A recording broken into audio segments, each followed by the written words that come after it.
Can I invite some questions for the panel, please? Okay, only in the front row, Alethea, she says, I'll pick up one of my colleagues. Have we got a microphone for the lady in the front row? Sorry, they were fantastic talks, firstly. Sorry, I should just say, sorry, Alethea, if you can give your name and just where you come from, I think it will probably give the panel an idea of the question. Okay. Sorry, my name's Alethea Chikere. I'm with Scottish Government and I work on medical nitrous oxide mitigation. And I work closely with Wendy. But I really enjoyed your talk, all of them fabulous. So I have a question. I know we're talking about hospitals, and I think this is really important and totally on board with it. I'm kind of interested, so you think of hospitals as upstream. I want to know what activities are happening downstream, like in the schools, especially in schools, because I think they're little agar pits, if you like. I don't mind who takes it. Maybe start with Frank and then go to one of the lovely ladies, perhaps. I'd like to think, because I actually think that's feeding back into our system. We're all connected. It's ridiculous to say we're not.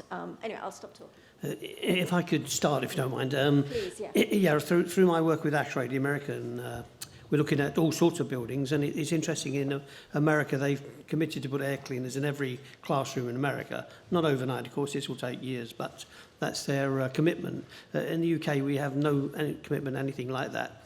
So we have done one school in Morden, which was done as a trial, and the results of that looked very good. They looked at absentee rates. They also did the plates and all the rest of it. So there is some information, but we're talking to DFE, and there's absolutely no commitment at all at the moment to do anything. They have done a trial in Bradford, so there's some research being done, but no commitment. So I thought I'd jump in and say that. Yeah, I think you've hit the nail on the head, and the critical thing is if you don't think it's airborne, there's no need to invest. So until we absolutely nail the mode of transmission, and that's basic to infection control across the piece, once you've nailed the mode of transmission, you start investing in innovation and trying to put it in place. There's a lot of information. There's been parent groups that have been very active. The problem we're having, as far as I'm aware, is that schools won't allow them in, so parents are even getting money together to try and put HEPAs in place, but unless they're approved, so there's an issue with procurement, standards, is a headmaster allowed just to take it in or not? Does it have to have a UV light inside? What's safe? In America, there's been a fantastic movement with these, they're called the Corsi Rosenthal boxes, which you just buy 5 HEPAs, sticky tape them, and a fan. And they've now researched, and they're brilliant. They're very, very effective at increasing the ACH. So you're talking about 3.5 ACH improvement just like that. And it's a DIY project, cheap as chips. That's not taken off here. There's issues around fire safety standards. We've been so slow. So, the pandemic has been, and we've had 6 waves now. And we're still like, fire safety. I don't know about that. These are established methodologies. They're used in schools. So I think it's a balance of, if you get your transmission right, you go to the innovators, the engineers, the companies, go, go, go, go. And that's when it starts to happen. And we haven't got that in the UK yet.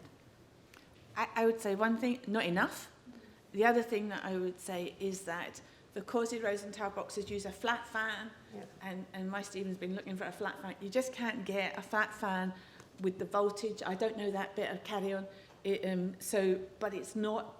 It's brilliant seeing it going in America. My friends built one in Australia. We're stuck here. What exactly is the delay to articulate the transmission route? I don't understand. I don't understand. I'm sorry, I feel like I've missed something. We don't understand. Well, we've got an author of one of the big papers here, Stephanie Dancer, who'll be talking later. Hi, Stephanie, who did the 10 myths. We don't understand it. It's global. So there's a group of people who've been campaigning. There's 256 aerosol scientists who back in 2020 wrote to WHO and said, it's airborne. We don't know. There's sociologists working on it. There's psychologists working on it. What is it about? Now, Tricia Greenlaw has published a really good paper about the inside track and the outside track.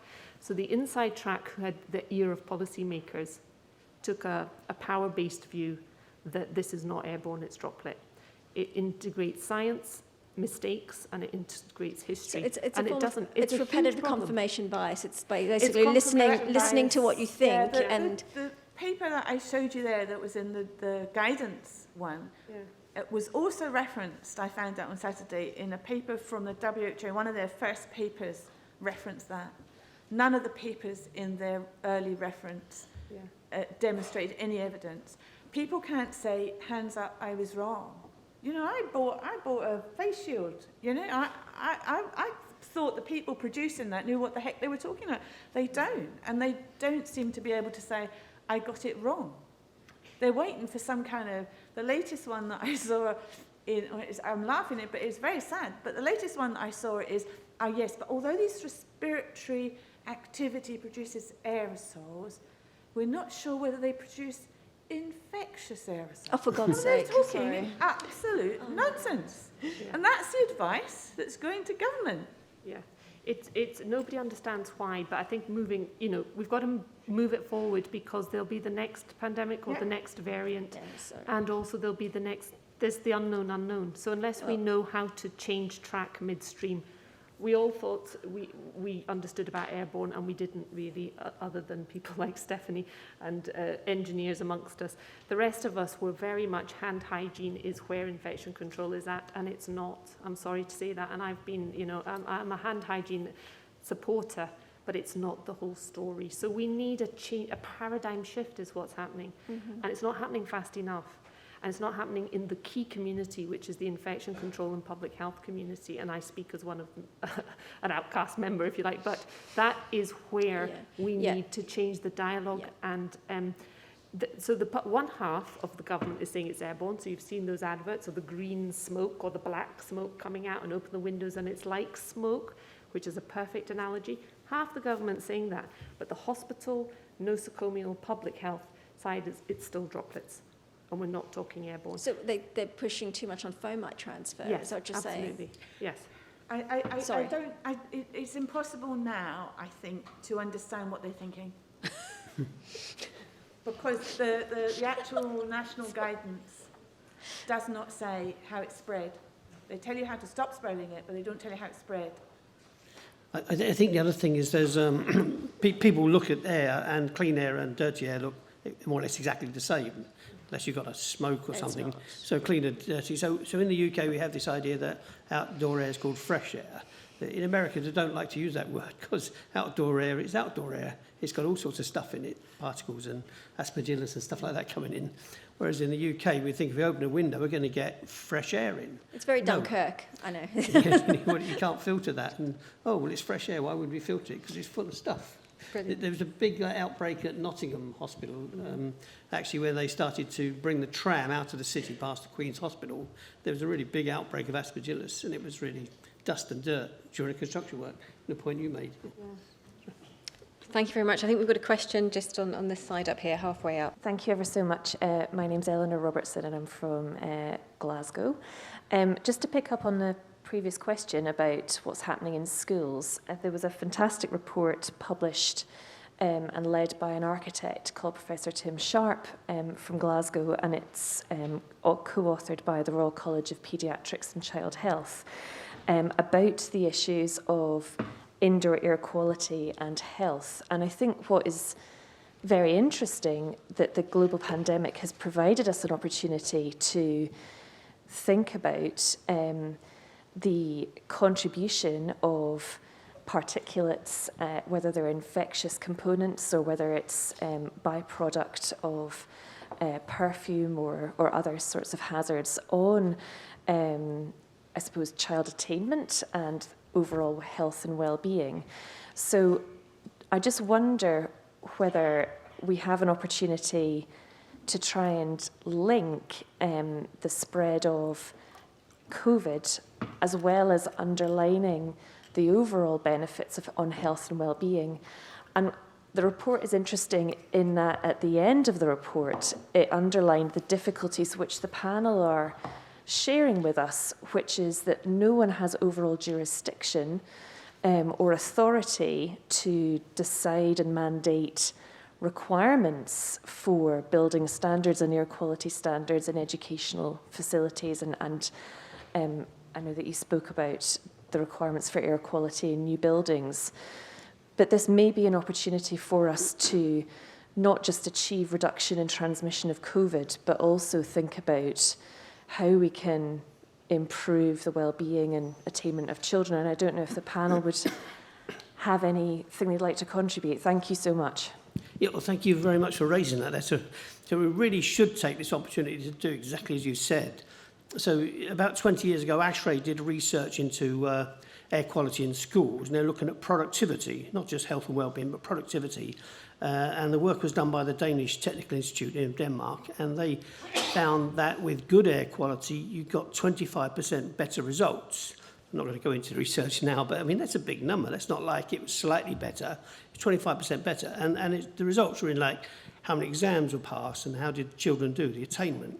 So the current situation in the UK is we have BB 101 is our ventilation, excuse me, for schools, and it requires 3 litres a second per person for a pupil minimum of fresh air.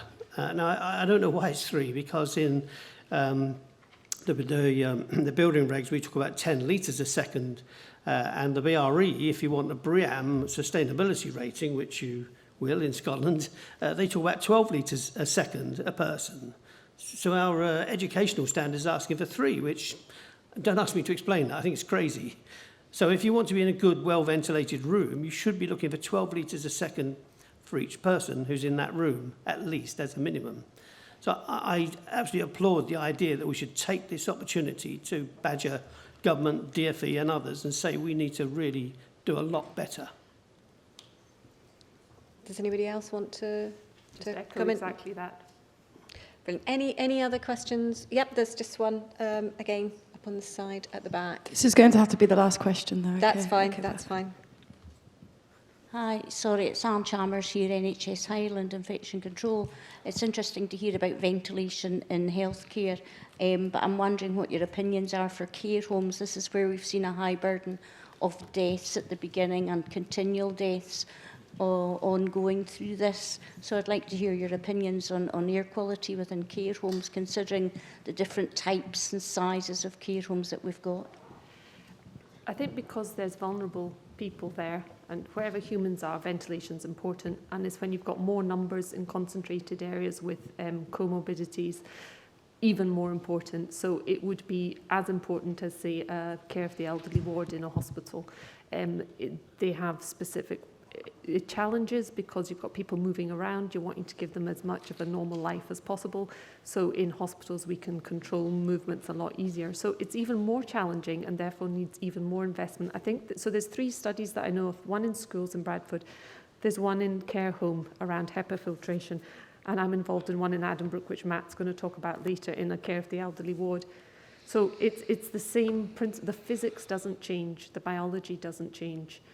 Depending on what setting you go to, the consequences change. So if you have an outbreak in a care home, we know, sadly, that's one of the tragedies of the last 2 years has been the horrendous death rate.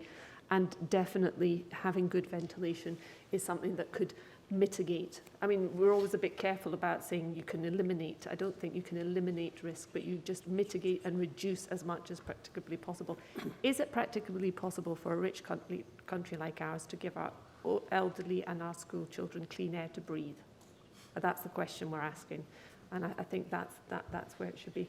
I did show that slide of my mother-in-law who's 95, and I think really we do have to do the air cleaning. We can't put a big ducted system in, but a room unit, as I showed there, is fairly easy to do and very low cost.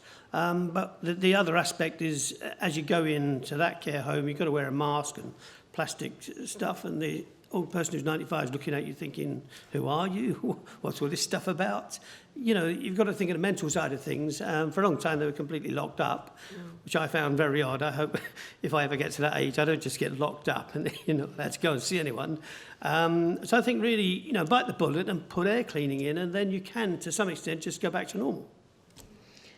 Brilliant. Thank you. I think that's been really impressive, enlightening. Thank you very much. Could everybody thank the speakers?